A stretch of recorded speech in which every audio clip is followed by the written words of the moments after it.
उत्तर प्रदेश के कई जिलों में हो रही है जोरदार बारिश, गर्मी से राहत, लेकिन कई इलाकों में बाढ़ जैसे हालात। प्रयागराज में लगातार बढ़ रहा है गंगा और यमुना का जलस्तर, निचले इलाके जलमग्न। प्रयागराज में बाढ़ से कई घाट पानी में डूबे, कई घरों में घुसा बाढ़ का पानी। कानपुर में भी यमुना का जलस्तर में वृद्धि, कई इलाके पानी में डूबे।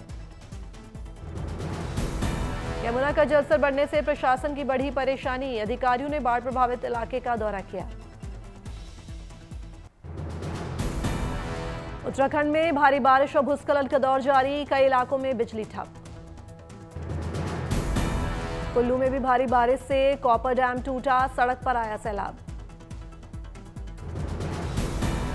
सैलाब पर कई वाहन और मशीनरी बहे, राहत बचाव कार्य जारी।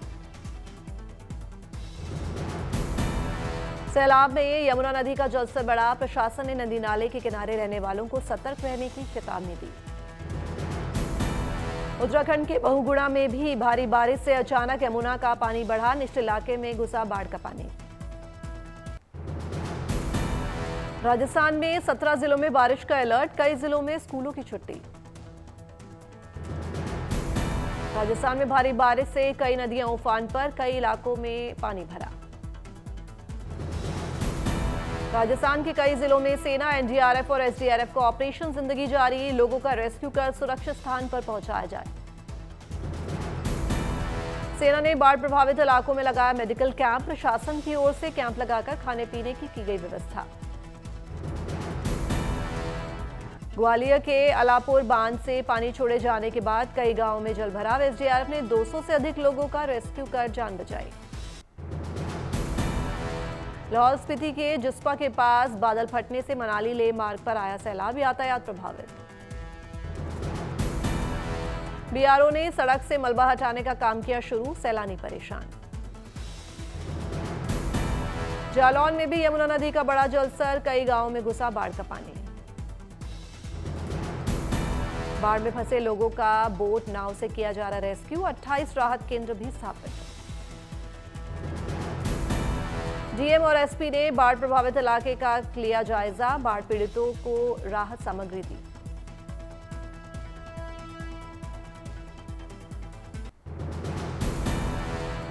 हनुमानगढ़ में भारी बारिश से चारों ओर दिखा जल सैलाब का मंजर, सड़कें, गलियां, मोहल्ले जलमग्न, जनजीवन हुआ प्रभावित।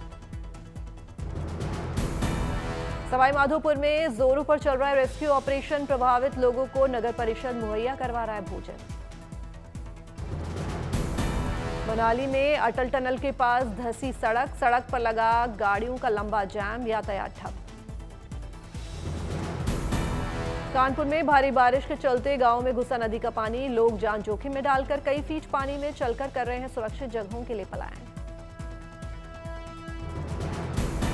जालंधर में जोरदार बारिश से मौसम हुआ सुहाना, लोगों को गर्मी से मिली राहत। दिल्ली के कैंट एरिया में झमाझम बारिश, लोगों को गर्मी और उमस से मिली निजात। वाराणसी में जोरदार बारिश और गंगा का जलस्तर बढ़ने से चारों ओर जल प्रलय, कई घर पानी में डूबे, लोग सुरक्षित जगहों के लिए कर रहे हैं पलायन। नर्मदा बांध के गेट खोलकर सरदार सरोवर डैम में छोड़ा गया 3,27,544 क्यूसेक पानी, सरदार सरोवर डैम का जलस्तर बढ़ने से आसपास के इलाकों में बाढ़ का मंडरा है खतरा। हरिद्वार में लगातार बढ़ रहा है गंगा नदी का जलस्तर, बाढ़ के खतरे को देखते हुए अलर्ट मोड पर आया प्रशासन। अमरनाथ यात्रा मार्ग पर पहाड़ों से आए मलबे को हटाकर क्षतिग्रस्त हुए रास्तों का किया जा रहा है दुरुस्त, 3 अगस्त कर स्थापित की गई पावन यात्रा।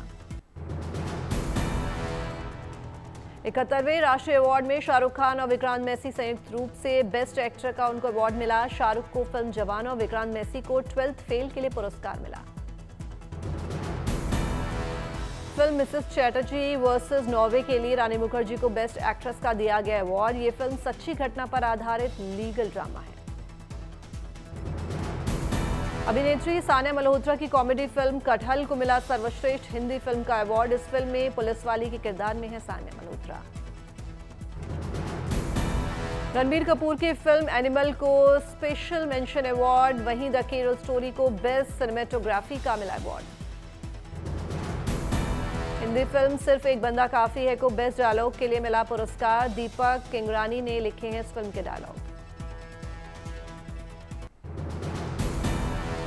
शिरडी के साईं धाम में साईं चरित्र का सामूहिक पाठ, 7,500 श्रद्धालु हुए शामिल। साईं चरित्र पाठ के बाद ढोल नगाड़ों की ताल पर झूमे हजारों श्रद्धालु, दिखा भक्ति और आस्था का शानदार माहौल। साईं उत्सव में महाराष्ट्र के दूसरे इलाकों और केरल से भी पहुंचे लोक कलाकार, निकली शानदार झांकियां। श्रद्धालुओं का दावा, साईं चरित्र पाठ से पूरी होती है मनोकामना। कई भक्तों ने कहा पाठ से मिलता है आनंद। 1995 में शुरू हुआ था सामूहिक साईं चरित्र पाठ। 74 श्रद्धालुओं ने सबसे पहले शुरू किया था पारायण। मुंबई में जोरों शोरों से चल रही है गणेशोत्सव की तैयारी। गणपति की मूर्तियां बनाने में जुटे हैं कलाकार। भाद्रपद मास में शुक्ल पक्ष की चतुर्थी से चतुर्दशी तिथि तक मनाया जाता है गणपति उत्सव। महाराष्ट्र में श्रद्धा और आस्था का अनूठा त्योहार। जम्मू कश्मीर के पुंछ में संपूर्णता अभियान सम्मान समारोह के दौरान स्थानीय कला और दस्तकारी की नुमाइश, महिलाओं के लिए कार्यों को दर्शाया गया। संपूर्णता अभियान सम्मान समारोह में खान पान की सामग्रियों के भी लगे स्टॉल, स्थानीय पकवानों और फलों की दिखी विविधता। अलीगढ़ में जेल की महिला कैदियां बना रही हैं राखियां, त्योहार मनाने के साथ साथ आत्मनिर्भरता का भी संदेश। तमिलनाडु के तिरुचिरापल्ली में ज्येष्ठाभिषेकम उत्सव, बोरियूर कमलावल्ली नाचियार मंदिर में भव्य समारोह। बेंगलुरु टेक समिट 2025 के आयोजन से पहले दिल्ली में अहम बैठक, इलेक्ट्रॉनिक्स, इंफॉर्मेशन टेक्नोलॉजी और बायोटेक्नोलॉजी से जुड़े मुद्दों पर हुई चर्चा। चेन्नई के कोटूरपुरम में तमिल वर्चुअल एकेडमी के तहत ट्रेसिंग द रूट्स की पहल, सांस्कृतिक जड़ें मजबूत करने की कोशिश। भोपाल में तुलसी जयंती और अलंकरण समारोह, जनजातीय लोक कला और बोली विकास एकेडमी और तुलसी मानस प्रतिष्ठान की ओर से आयोजन। मेघालय में शिलोंग के पूर्वी खासी हिल्स एरिया में सरकारी कार्यक्रम के प्रति जागरूकता के कार्यक्रम का आयोजन, पूर्व सैनिकों को दी गई जानकारी।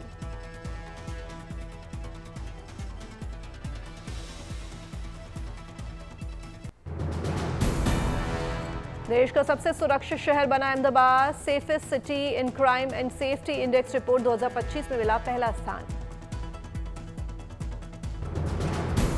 दिल्ली, मुंबई, बेंगलुरु और हैदराबाद जैसे शहरों को पछाड़कर अहमदाबाद बना सबसे सुरक्षित शहर। एशिया में 29वें स्थान पर है ये शहर।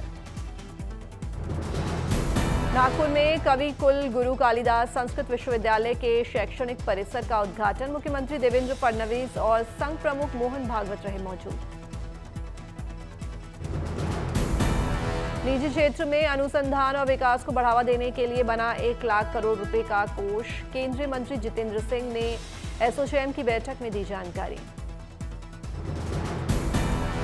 तमिलनाडु के तूतुकुड़ी में नेता प्रतिपक्ष के पलानीसामी ने किया रोड शो, समर्थकों से हुए रूबरू। दरभंगा में मिड डे मील बनाने वाले रसोइयों का वेतन दोगुना होने से रसोइयों ने जाहिर की प्रसन्नता, सीएम नीतीश कुमार का अदा किया शुक्रिया। धनबाद आईआईटी आईएसएम के दीक्षांत समारोह में शामिल हुई राष्ट्रपति द्रौपदी मुर्मू, राष्ट्रपति ने छात्रों को दी भविष्य के लिए शुभकामनाएं। वाराणसी में छात्रा की बनाई गई राखी में दिखी ऑपरेशन सिंदूर की सफलता की झलक, पीएम मोदी ने लिए छात्रा से बनाई राखी।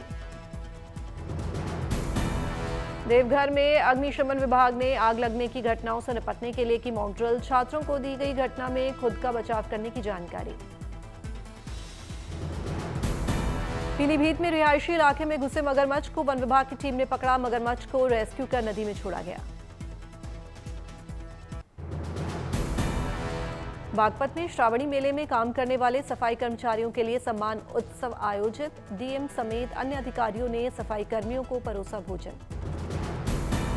रक्सौल में रेलवे स्टेशन का कायाकल्प बाबा पशुपतिनाथ मंदिर की तर्ज पर होगा, सांसद और विधायक ने किया भूमि पूजन। देवघर में 3 दिवसीय जिला स्तरीय चेस टूर्नामेंट का हुआ आयोजन, 3 वर्गों में विभाजित प्रतियोगिता में करीब 300 खिलाड़ियों ने लिया हिस्सा। लखनऊ में सीएम योगी आदित्यनाथ ने माइक्रो एंड मीडियम एंटरप्राइजेज विभाग के साथ की समीक्षा बैठक। सीएम ने की कामों की समीक्षा। देहरादून में सीएम पुष्कर सिंह धामी ने की विकास कार्यों की समीक्षा, अधिकारियों को दिए दिशा निर्देश। दिल्ली के भारत मंडपम में 2 दिवसीय ड्रोन एक्सपो का आयोजन, लोगों ने देखे एक से बढ़कर एक अत्याधुनिक ड्रोन्स।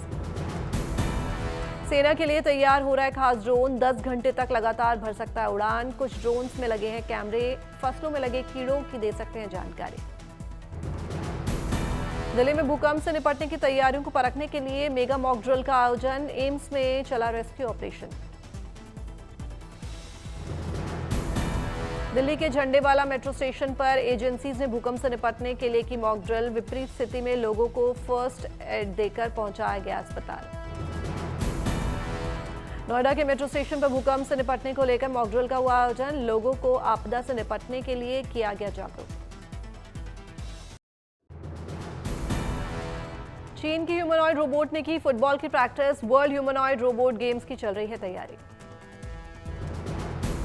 फुटबॉल मैदान पर एक्शन में दिखे ह्यूमनॉइड रोबोट, वैज्ञानिकों का मानना अभी भी सुधार की गुंजाइश।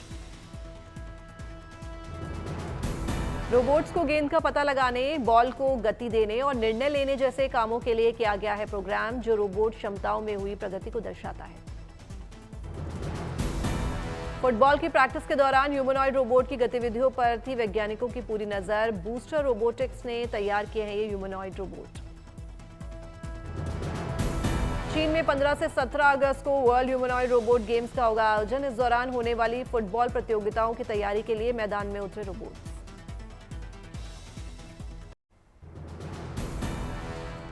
चीन की ह्यूमनॉइड रोबोट ने की फुटबॉल की practice, world humanoid robot games की चल रही है तैयारी। फुटबॉल मैदान पर एक्शन में दिखे ह्यूमनॉइड रोबोट, वैज्ञानिकों को मानना अभी भी सुधार की गुंजाइश। रोबोट्स को गेंद का पता लगाने, बॉल को गति देने और निर्णय लेने जैसे कामों के लिए किया गया है प्रोग्राम, जो रोबोट क्षमताओं में हुई प्रगति को दर्शाता है। फुटबॉल की प्रैक्टिस के दौरान ह्यूमनॉइड रोबोट की गतिविधियों पर थी वैज्ञानिकों की पूरी नजर। बूस्टर रोबोटिक्स ने तैयार किए हैं ह्यूमनॉइड रोबोट।